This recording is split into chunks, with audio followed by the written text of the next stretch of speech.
Bro, did you see Zomato shares 3x last year? Nifty 50 is at all-time highs, and gold? Don't even ask about gold. Everyone has this one friend, right, that talks like this. But did he make any money on those stocks last year? Has he consistently beat the market for a long period of time? Hindsight is 2020, but making the right decisions with your money today, that's tough. You may want to click off this video because I'm not here to tell you how I'll 10x your money in the next 3 years in the stock market. Rather, this video is for more serious investors. Today, let's take an example portfolio of 5 lakh rupees and see how to optimally invest it in today's markets while learning the basics and generating real wealth in the long term. Just a side note, I will not be talking about emergency funds, investing in real estate, crypto, bonds, etc. Each of these asset classes deserves its own video. Today, I will just talk about the equity markets. This includes stocks and mutual funds. Here is our current portfolio. You see this pie chart? It's currently empty. As we go through this video, we will keep filling it up, and by the end, your portfolio will be ready. Let's start by breaking down what exactly we'll be speaking about today. Number 1, what is our goal of investing and how much gains should we be expecting? Number 2, mutual funds versus single stocks. What should our allocation be in each of these?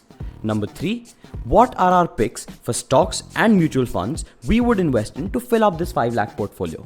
And finally, number 4, how long should we stay invested for in this market? Wait till the end to know what stocks we think are multi-baggers and should be included in this 5 lakh portfolio. Let's get started. What should the goal of investing be? The idea of this is very skewed in people's minds. All we see on social media is the 10x and 20x stories, but that's not life. That's rare. Our goal, our only goal should be to beat the market, which is the Nifty 50 index, which is a basket of 50 of the most valuable companies of India like Reliance, HDFC, Adani and more. Let's dive a little deeper into this. The Nifty 50 10-year CAGR has been 11.8%. CAGR means the average yearly compounded return you made in these 10 years. So let's contextualize this. Imagine 10 years ago you put 5 lakhs in the Nifty 50 index. That's it. No other investments, just the Nifty 50 index. Any guess how much money you would have today? Well, check this out. You would have 15.2 lakhs, 3x in a 10-year time frame. That's good, but that's not very interesting, right? Let's add another curveball into this.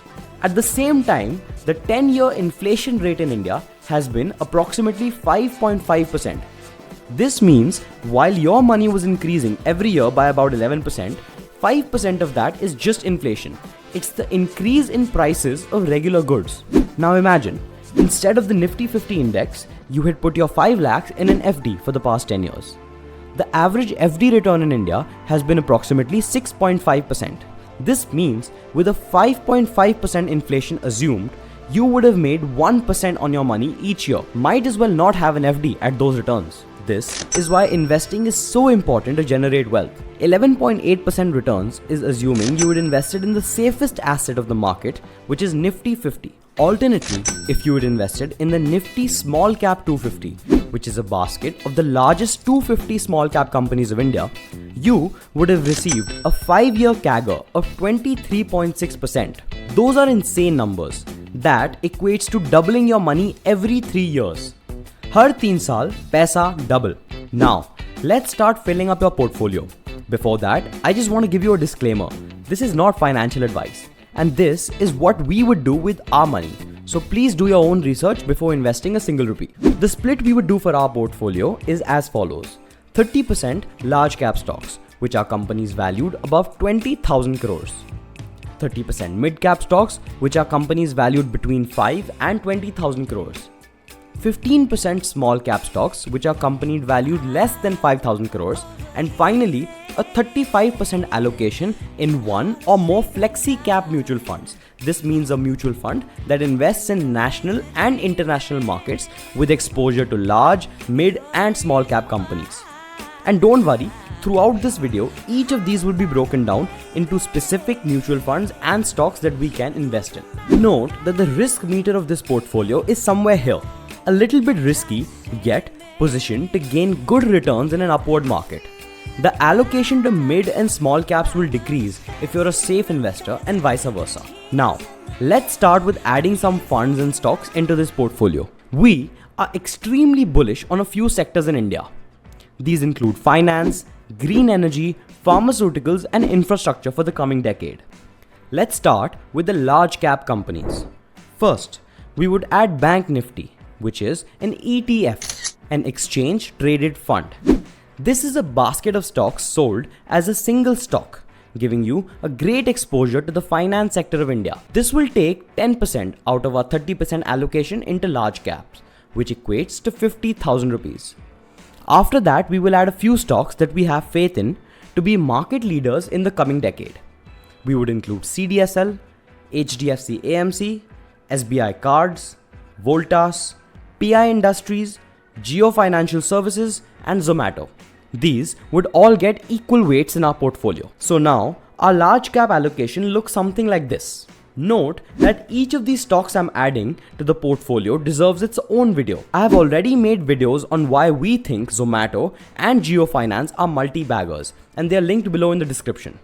Comment down below which company do you want to see a breakdown of. Now, let's move on to mid-cap.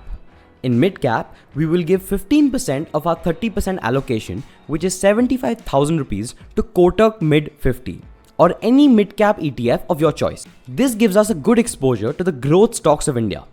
For the rest of the allocation, which is 15%, we will include Marksans Pharma, PVR Inox, Angel One, Jyoti CNC Automation, Shriram Pistons and Rings, and Anand Rathi Wealth.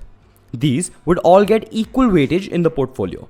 Our next allocation is towards small cap companies. It is too risky and not wise to do stock picking in this segment. Rather, we put our entire 15% allocation, which is 75,000 rupees, into HDFC Small Cap 250 ETF. This is a basket of 250 of the largest small cap companies which are listed. And finally comes the mutual fund allocation. Our bet would be to invest the remaining 35% of our capital, which is 1.75 lakhs, into Parag Parikh Flexi Cap Mutual Fund. This is a well-managed, high AUM fund which has given consistent returns over the years. Now, let's zoom out and see the entire portfolio. Beautiful, isn't it? Like before, the goal of the portfolio will be to beat Nifty and inflation, with an aim to get 12+% returns in the long term. But the question arises, how long is the long term? How long should we stay invested for? Well, the answer is extremely simple, and Warren Buffett put it best. If you aren't thinking of owning a stock for 10 years, don't even think about owning it for 10 minutes.